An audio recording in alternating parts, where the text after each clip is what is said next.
Hi, my name is Dear Tiagi, and in this video I'll be going over logistic models, which you will need to know for the AP Calculus PC exam. So to start, when do we use a logistic model? So we use logistic models to model population growth more accurately. For population growth, we might sometimes use an exponential function, like so, where time is on the x-axis and population size is on the y-axis. So this is an inaccurate way of representing a population because in real life, populations usually settle out and they don't go on to infinity. Because what this is saying is as time goes to infinity, the population will also go to infinity, which isn't true for real populations. So instead, we use the logistic model, which shows us a population graph that looks like this. So as time goes and population is here, it'll go, then it'll reach a carrying capacity. So it's exponential in the beginning, but then it settles out at the end and reaches a limit, L, called the carrying capacity.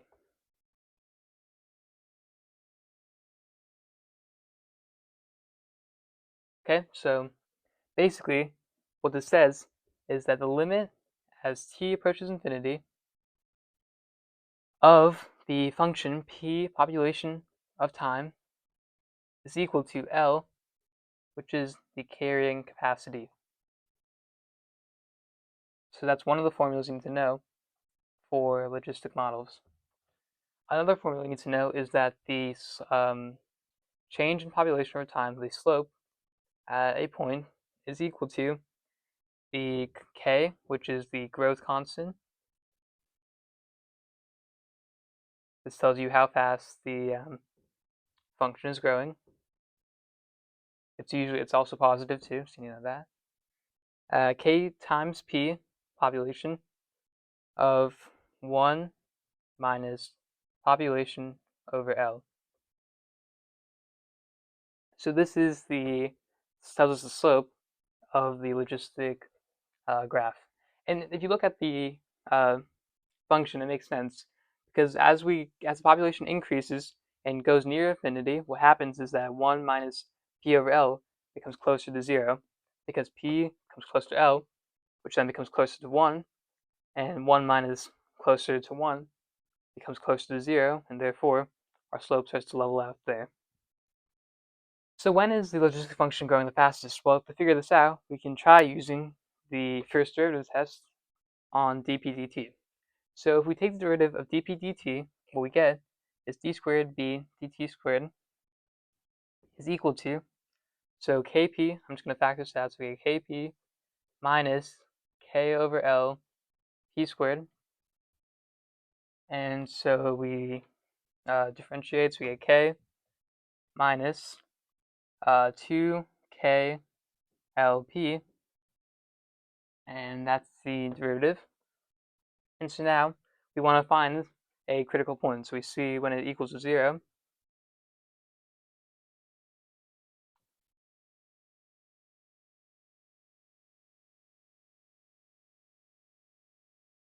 and we get that the population is equal to 0 when L is equal to L over 2. And then based on the first derivative test, we can see that this is a maximum because it's positive before, so dp dt is positive before this, and d squared p dt squared is positive before this and then negative after. So what we get from this is that the population is growing fastest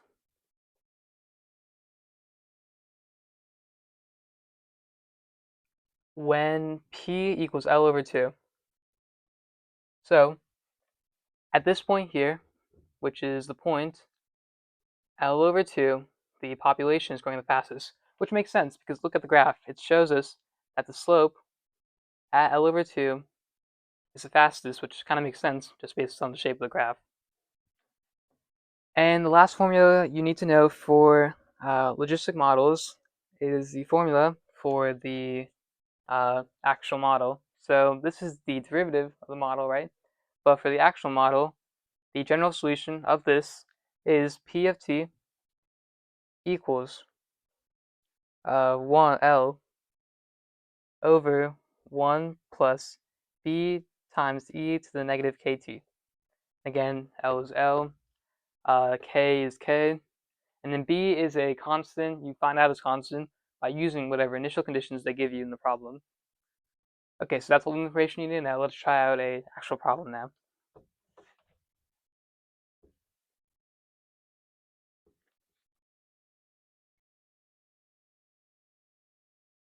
Let's say that we have a question that says that the population of a something satisfies the differential model dp dt is equal to p times 4 minus p 6,000 over 6,000, like so. And it's asking us for the carrying capacity of the population, and when it's growing, what the population is when growing fastest.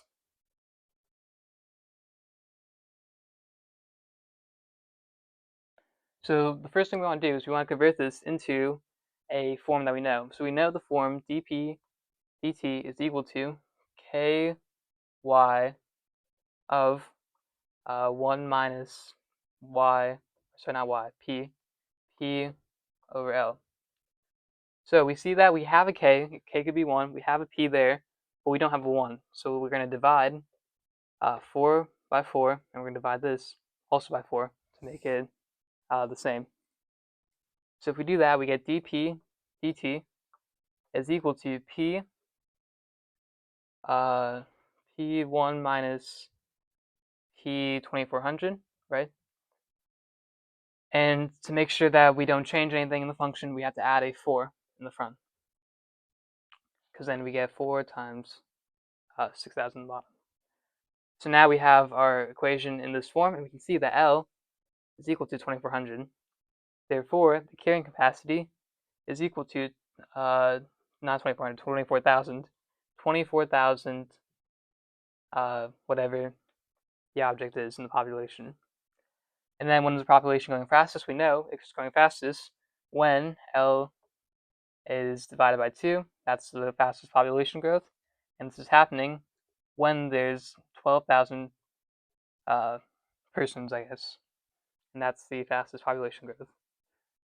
So really, when it comes to these questions with logistic models, all you have to do really is look at the model they give you, convert it into a way you know, and then just solve for whatever it's asking you using the formulas you know. We'll do one more. Let's say we have a question that asks us to find P of t. So the actual logistic model to find P of t if P of 0 equals 1. That's our initial condition. And dp dt is equal to 0.3 p 1 minus p over 5. Great, so in this case, they already give us the logistic model in a form we know. So we can see that this is k, and this is L.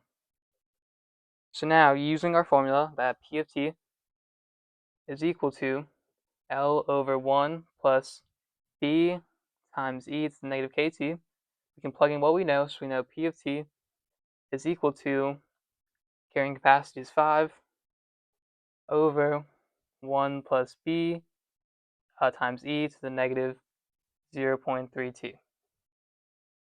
So this isn't finished yet, obviously, because we have an unknown constant, we have B. But this is where the initial condition comes into hand. So we plug in this initial condition to solve for B. So plugging in P of 0 equals 1, we get 1 is equal to 5 over 1 plus B times, so we're plugging in 0 for t. So e to the negative 0.3 times 0 is same as e to the power of 0, which is just 1. So we get 1 is equal to 5 over 1 plus b. Multiply by 1 plus b, we get 1 plus b is equal to 5, and then therefore b equals 4. So our final answer is P of t is equal to 5 over 1 plus 4 e to the negative 0.3 t. And that's our final answer. So in this case, just to reiterate what I did, I used the formula I knew. I found out the K, the L, then I plugged it into my other formula that I knew, the logistic model formula, and I then used the initial condition they gave me to find out what was B, and I put that in to the final formula, and I got my answer. So those are logistic models, and that's how you solve a couple of logistic model questions. Um, that's it for today, guys. Thank you guys all for watching, and be sure to subscribe for tomorrow's video. Bye.